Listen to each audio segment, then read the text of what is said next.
Hello friends, வணக்கம். Welcome back to our channel. இன்றைக்கி நம்ம ஸ்பெக்கட்டி பார்க்க போகிறோம்.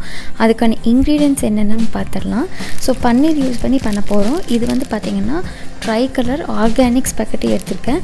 நீங்கள் வந்து ஸ்பெக்கட்டின்னு கேட்டாவே இப்போல்லாம் கிடைக்கும். இது வந்து ஒரு வெரைட்டி ஆஃப் பாஸ்தா மாதிரி தான்.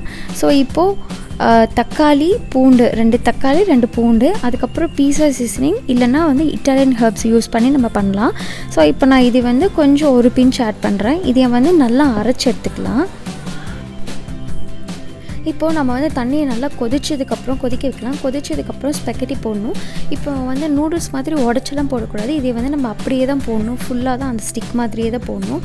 இப்போ அது நல்லா வந்து குக் ஆனதுக்கப்புறம் நான் காட்டுறேன். ஸோ இந்த சைமல்டேனியஸ் அந்த டைமில் வந்து நம்ம என்ன பண்ண போகிறோம்னா, ஒரு பேனில் பட்டர் ஆட் பண்ணுறேன். பட்டர் போட்டுட்டு அது நல்லா இதானதுக்கப்புறம் நீங்கள் வந்து கார்லிக் ஆட் பண்ணுங்கள். கொஞ்சம் கட் பண்ணி, நான் அரைச்சதுக்கு போட்டதுனால கார்லிக் போடல. ஆனியன் வந்து ஒரு ஹாஃப் ஆனியன் எடுத்துருக்கேன். அதுக்கப்புறம் கேப்சிகம் வந்து ஒரு 2 பீஸ் வந்து நல்லா குட்டி குட்டியாக சாப் பண்ணி போட்டிருக்கேன். இதெல்லாம் நல்லா சாட்டே ஆகட்டும்.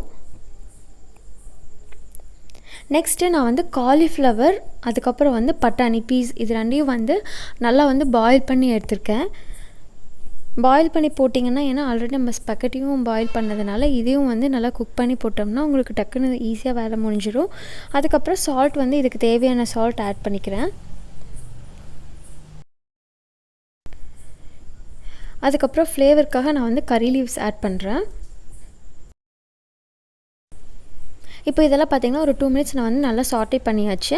இப்போது நான் வந்து 2 தக்காளி 2 பூண்டு, அதுக்கப்புறம் அந்த ஹர்ப்ஸ் போட்டதை வந்து நல்லா போட்டு நல்லா பச்சை வாசம் போகிற அளவுக்கு நாம் வந்து சாட்டே பண்ணிடலாம். அதுக்கப்புறம் நான் வந்து ஹர்ப்ஸ் வந்து ஒரு 1/2 டீஸ்பூன் அளவுக்கு நான் ஆட் பண்ணியிருக்கேன். இது வந்து ஸ்பெக்கட்டி, பாஸ்தா எல்லாத்துக்குமே வந்து இந்த ஹர்ப்ஸ் போட்டிங்கன்னா தான் உங்களுக்கு வந்து அந்த ஃப்ளேவர் நல்லாயிருக்கும். இப்போ பார்த்திங்கன்னா நல்லா குக் ஆனதுக்கப்புறம் நான் ட்ரெயின் பண்ணி வச்சுருந்தேன். இப்போ இதை வந்து நம்ம அப்படியே வந்து ஆட் பண்ணிக்கலாம். இப்போ எல்லாத்தையும் வந்து இதை வந்து எங்கேயுமே கட் ஆகாத மாதிரி நம்ம வந்து எல்லாத்தையும் நல்லா வந்து மிக்ஸ் பண்ணிக்கலாம். ஏன்னா இந்த மசாலாவும் ஸ்பெக்கட்டியும் வந்து சீக்கிரம் ஒட்டாது. அதனால் வந்து கொஞ்சம் ஹீட் பண்ணி நம்ம போட்டு நல்லா பிளெண்ட் பண்ணிக்கலாம்.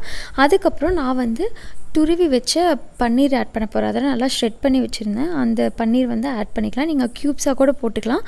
பட் ஷ்ரெட் பண்ணி போடும்போது நல்லாயிருக்கும். அந்த ஃப்ளேவரும் நல்லாயிருக்கும் உங்களுக்கு சாப்பிடும்போது.